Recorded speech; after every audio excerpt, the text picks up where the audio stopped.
Hoje meu bate-papo com o professor Henrique Osvaldo, né? Henrique, zagueiro, mas não foi jogador de futebol, hein? Solta a vinheta.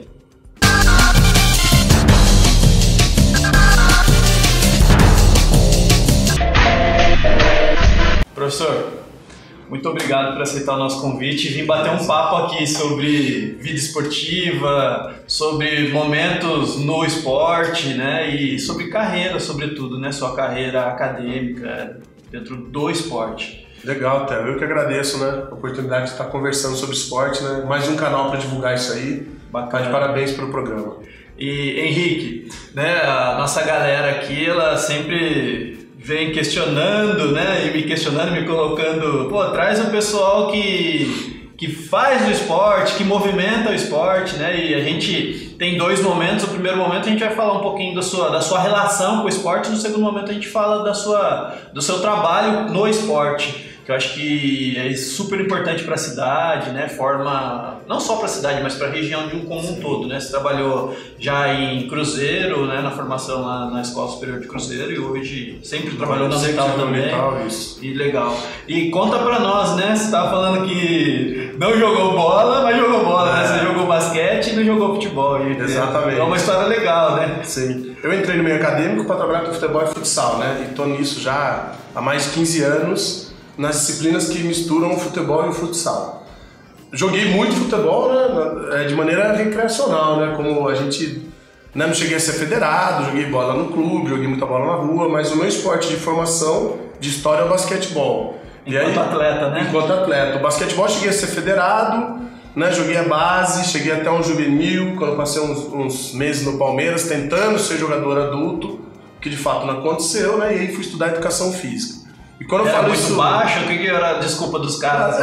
Eu acho que eu não tinha o talento suficiente mesmo, viu, Theo? Chegou uma hora que eu percebi que a gente costuma, quando a gente interrompe a carreira, você interrompe a carreira, você bota, não, o treinador me cortou, os jogadores me boicotaram. Não, no meu caso, cara, eu fui para São Paulo no último ano, na juvenil, e tentando jogar basquete no Palmeiras, que era uma grande escola. Aí eu fiquei alguns meses e eu cheguei com uma proposta de jogar.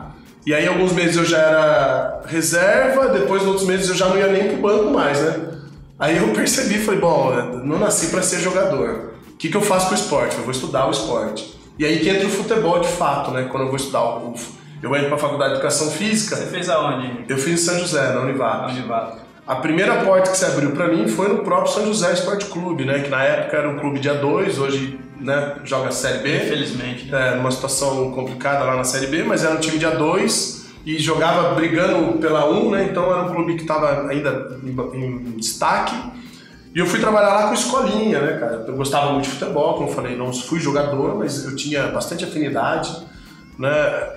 Algumas vezes zagueiro, né? Você entregou minha posição aí, mas também eu gostava de jogar de centroavante. Agora no racha, quando eu vou rachar, eu jogo na frente, né? Corre menos, né? Dá uma descansada. O Renato esteve aqui e falou do rachinho do Renato também, do Renato Rodrigues.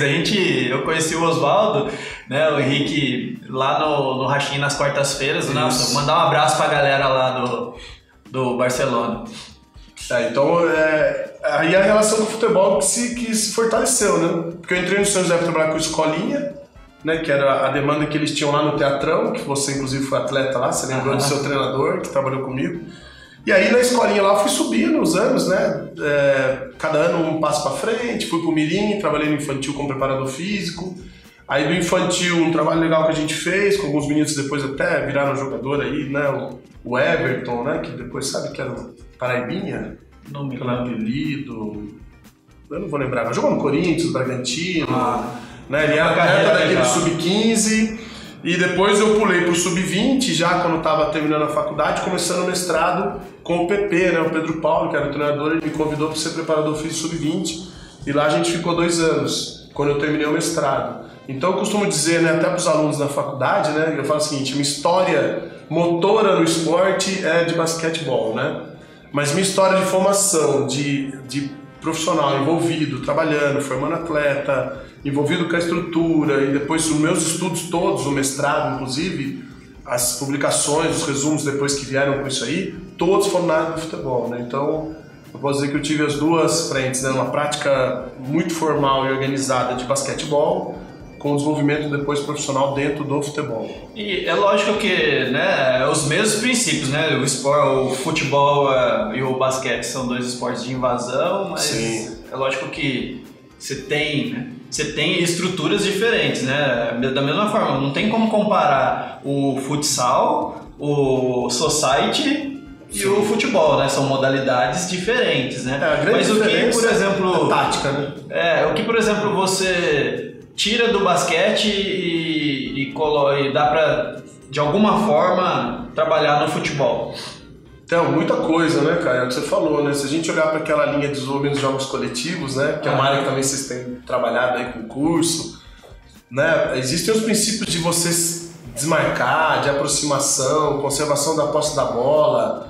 Isso é muito parecido para ambos os esportes, né? Esporte coletivo, o voleibol fica um pouco diferente, né? Que é um esporte de rebater, mas o basquetebol, mesmo, né, o próprio futsal, apesar do alvo, né, predominante que é o gol e a cesta, eles têm uma característica de conservação de bola bem parecido, né? Transição, né, saída, defesa, ataque, retorno de ataque e defesa é muito parecido, né? Então você acaba aproveitando, né? E, por exemplo, né, na sua infância você vai lembrar um pouco, a gente quase que dormia com a bola, né? Você falou, vou jogar basquete. Você dormia com a bola de basquete, porque né, a gente fala depois, né? Hoje já não tem muito isso mais, né? O moleque acaba o treino, ele já vai para outras coisas, né? Sim. Outros afazeres dele, ele não fica ali só com a bola. Não dá pra gente ser saudoso assim, né? Se o nosso tempo era mais legal do que o tempo de hoje. São tempos diferentes. Mas é fato que a nossa dedicação, nosso tempo livre era verdadeiro, né? Era o tempo livre mesmo, a gente dormia em casa, saía na rua, jogava bola na rua, na frente de casa, depois ia pro clube treinar a modalidade que fosse, o futebol, basquete, handball, treinava e quando acabava o treino você voltava pra rua pra fazer o quê? Pra jogar bola, né? Então o tempo livre era realmente um tempo livre, a gente criava no tempo livre, hoje a gente sabe que o tempo livre... E até mesmo, né, Henrique, quando a gente pega um aluno novo, o aluno novo ele tá ali, né, e aprende tal coisa, faz tal coisa, mas quando você pega, né, dentro da faculdade, um aluno mais experiente, ele vem com essa ideia saudosista, né, ele vem, ali que era movimento, ali que acontecia mesmo, daí a gente tem que trabalhar todas essas questões, né? Como é que você faz, né? No seu dia a dia aí. Não tem jeito, né, cara? A gente... Pra convencer o cara, né? Não tem jeito. Existem mudanças e a gente tem que se adaptar às mudanças. Hoje, né, a rotina da criança é muito diferente da nossa rotina, a gente deve ser mais ou menos da mesma época, né? É muito diferente da liberdade que a gente tinha para se divertir, para ir pra rua, em termos de segurança, de oferta de espaço. Né? E o que você tem hoje na mão é uma criança que muitas vezes ela fica especializada precocemente numa modalidade porque ela vai e pratica aquela modalidade e tem uma situação muito nova, né? Que a gente tinha um Atari, né? Um negócio obsoleto, né? Um videogame que poucas casas tinham videogame, então você tinha que se reunir na casa do cara para jogar. Hoje tem o celular na mão, tem todo o recurso eletrônico que a criança perde, né? Tempos e horas ali mexendo com aquele eletrônico, então... Isso é uma situação nova, né? O meu filho, 15 anos de idade, a prática esportiva praticamente, né, não é zero, porque ele é um cara ativo, ele faz bastante coisa, mas é o que você falou aí, o cara tá jogando isolado, né? Ele o celular, mas ele tá online com alguém, né? Exato. E alguém tá jogando, ou um grupo de pessoas tá jogando. É o que mais uma ideia saudosista, né? Antes a gente reunia a galera presencial e jogava ali, cada um via o jogo do outro. E esperava o cara, né? Mudou mesmo. Gente, muito legal o bate-papo. A gente vai fazer um intervalo e voltar na sequência.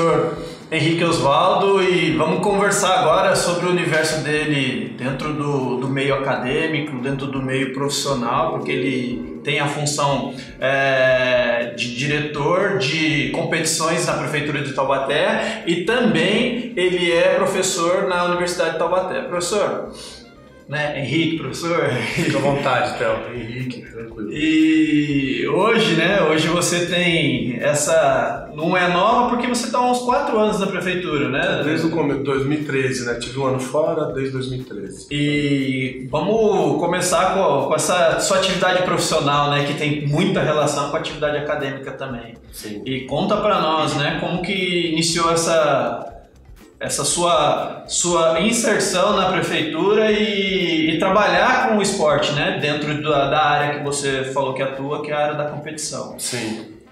Theo, a gente organizar tudo isso. A gente que trabalha com esporte, né, em meio acadêmico, né? Você hoje também está aí no meio acadêmico com a gente sempre sonha, né? Porque a gente trabalha na faculdade e a gente se sentia afastado do que a prefeitura fazia, né? E os alunos às vezes falam, o cara só entende a teoria. Você está falando aqui, mas lá fora não é assim que faz. Então a gente ficava meio que ilhado, né? O acadêmico, às vezes, ele fica muito ilhado no mundo acadêmico sem perceber o que está acontecendo lá fora. Uhum. E a pessoa que está na prática ali, no dia a dia, no treinamento, na competição, fica ilhada também porque ela não tem acesso ao meio acadêmico, ela se formou e está distante do acadêmico. E aí, esse sonho sempre teve, né, cara? Em 2012, final de 2012, já com a eleição do prefeito, né? Então, reeleito agora o Júnior, o Macaé, que assumiu como secretário, com quem eu trabalhava na Unital, me procurou e falou: Henrique, olha, nós vamos assumir a Secretaria de Esportes, eu vou assumir a Secretaria de Esportes como secretário, tem o Renato Almeida, né, que esteve aqui com você, tem o Marcelo Mora, e gostaria de contar com você para a gente tentar, né, pensar o esporte de Taubaté. Nunca pensando que o que tinha sido feito era ruim ou não, né? Porque muita gente trabalhou muito pelo esporte de Taubaté, mas pensando o seguinte: o que a gente pode fazer de 2013 para frente para tentar melhorar o quadro? E aí começa a minha trajetória dentro da Secretaria de Esportes. E eu entro direto como um gerente de área de competição. Então, desde que eu entrei na Secretaria, 2013 até hoje, eu tenho transitado somente, né? Eu tenho estado somente na área da competição. E você falou uma coisa muito bacana. Se a gente pensar assim, o que mais aparece é a sua área, né? Sim. Mas o trabalho em Taubaté, ele tem três vertentes, né? Exatamente. Você estava falando. Uma da competição, outra do lazer e outra da inclusão. Como que funciona? Lá a gente tem o secretário, né? E daí tem uma diretoria de competição. Certo. A diretoria de competição não é só o atleta adulto, né? O EAF entra nisso? O EAF está dentro da diretoria de competição. Tudo que a gente puder sistematizar para treinar e competir de forma regular é competição. Né? Independente de verba, de bolsa, ele é competição. A gente tem um departamento social, né, que é gerido hoje pelo Thiago Balho, é um departamento também gigante, né, que está com um trabalho assim, são vários projetos. Então, também tem ido muito bem e atende a população em loco, né? Vai aonde as pessoas estão, onde elas precisam da atividade física. E tem um setor que é o setor administrativo, que trabalha também com os eventos e com o lazer, que é o professor Edson Dornola. Então, a gente divide muito bem isso aí, né? O que cada um deve pensar e como cada um deve fazer.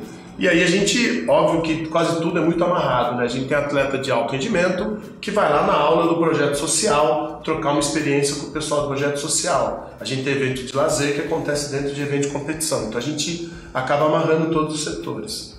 Eu acho que legal, outra perspectiva legal também é que dentro do trabalho de formação, antes, né, e a gente vê muitas prefeituras acontecendo até determinada idade. Depois de determinada idade, esse atleta já parece que não serve mais pro esporte ou para alguma atividade ali dentro do quadrado do esporte, né? E aí fica aquela lacuna, né?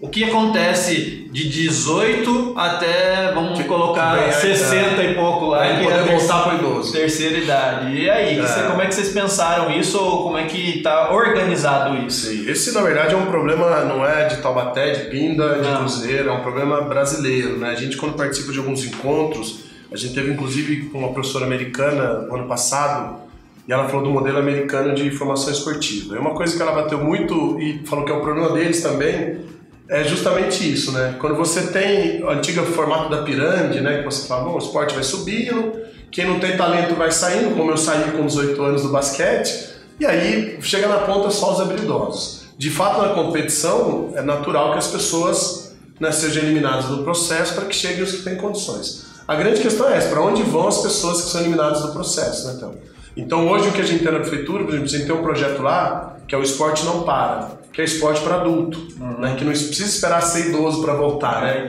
Ele participa, por exemplo, de uma escolinha, eu vou te dar um exemplo do vôlei, né, que o vôlei está bem nisso, a gente tem lá as categorias de base do vôlei e em algum momento a criança não tem condições mais de jogar a federação no vôlei.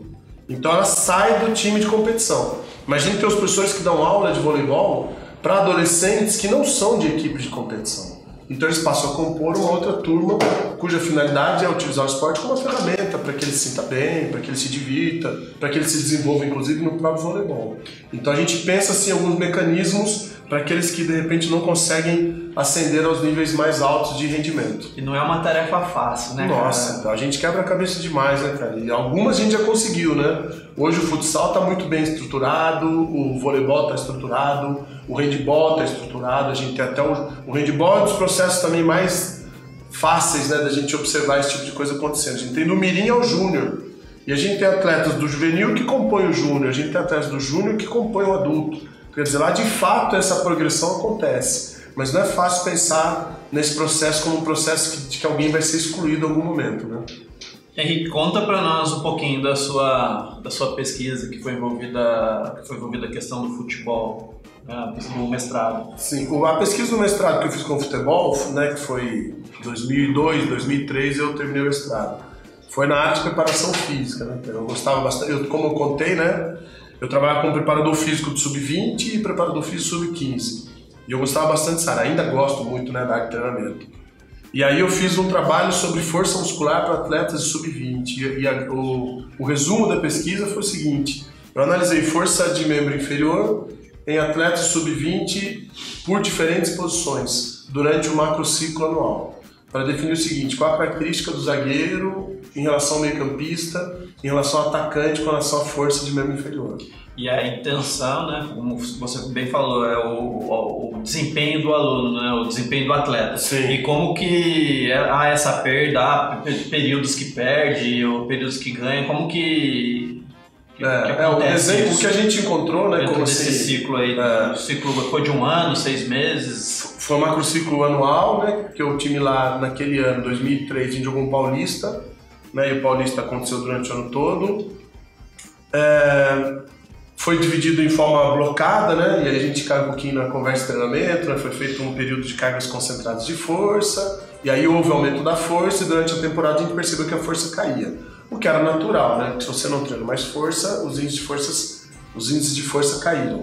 Mas o que se notou foi o seguinte, que foi extremamente relevante, que as posições tinham características diferentes de comportamento de força, e que isso era importante. Por exemplo, a gente descobriu que os volantes e os laterais tinham condição de força muito inferior a zagueiros e atacantes. Mas isso não preocupou, né? Porque volante e lateral tem uma característica no jogo, né, Théo? Você sabe? Você jogava de quê? Você gosta de... Eu comecei de ponta esquerda, fui pra lateral, depois fui pra zagueiro. Aí depois elas me tiraram. Aí depois você foi sacado do time, foi virar treinador. Tá bom. O volante e o lateral hoje, eles cobrem a maior distância no jogo, né, cara? São caras que... Hoje o volante no futebol né? Ele... 12, 14 quilômetros tranquilamente no jogo. Então eles demandam de uma capacidade aeróbica muito alta, né, para que eles consigam fazer o jogo todo em boa qualidade. Zagueiro e atacante, eles passam boa parte do tempo parado, né, no jogo. Então eles guardam para aquelas tomadas de decisões que são aquelas sprints de 10, 15 metros que definem o jogo, né? Mas isso mudou também, né? Você pega lá os atacantes do Tite, né? Vamos pensar na questão da seleção. O Gabriel Jesus não fez nenhum gol na Copa, e aí jogou numa função, né? Até a gente entender que ele fez um tipo de função, a gente ficou batendo em cima dele. Pô, o primeiro centroavante que não fez gol, mas ele não era centroavante, ele era apenas o camisa 9, né? Com essa história dos 3 atacantes, né? E tem se falado muito disso, né? 2 atacantes já são aeróbios, né? Que são caras que tem que marcar lateral do outro time, são caras que compõem linha de defesa lá atrás. O centroavante tem uma capacidade física enorme. Enorme, porque esse cara, além de ter a condição aeróbia, Ele tem que ser decisivo quando ele partir por 1 contra 1, ele tem que ser decisivo numa bola lançada, ele tem que ganhar do zagueiro. Agora, o centroavante ainda existe, né? Que é aquele cara que se poupa, né? Tem o foco, Fred, né? Ricardo Oliveira, o Pablo, né? Falei de São Paulo, São Paulino, sofrendo, né? Sofrendo nesse período. Mas esse centroavante ainda existe, né? Esse cara que tá ali mais parado, aguardando para dar aquele sprint decisivo. Sim. E os zagueiros também, né? Poucos zagueiros vão sair de dentro da área para ir finalizar uma bola lá, então quer dizer, eles esperam. E aí, Valber, né? Como o Valber, que saía, Ricardo louco. Então esses caras, eles têm características de muita força, né? E a capacidade aeróbica é um pouco inferior, porque eles guardam as características para o jogo, né? Para definir. Bacana, Henrique. Aprendendo mais um pouquinho de futebol aí com o professor Henrique, né? Da disciplina futebol e futsal na Unital e também na Exefic. Beleza, o nosso bate-papo foi muito bacana, professor Henrique. Henrique, mais uma vez, muito obrigado. Valeu. As portas da Vale Verde TV estão abertas para você. Valeu. Cara, parabéns pelo programa, né? Sempre que precisar pode chamar a gente ou qualquer um da Secretaria de Esportes. É importantíssimo que as pessoas tenham acesso ao que está sendo feito, né? Isso é o seu papel aqui, é fundamental. Bacana. Foi um grande prazer estar aqui. Valeu, gente. Até a próxima. Valeu.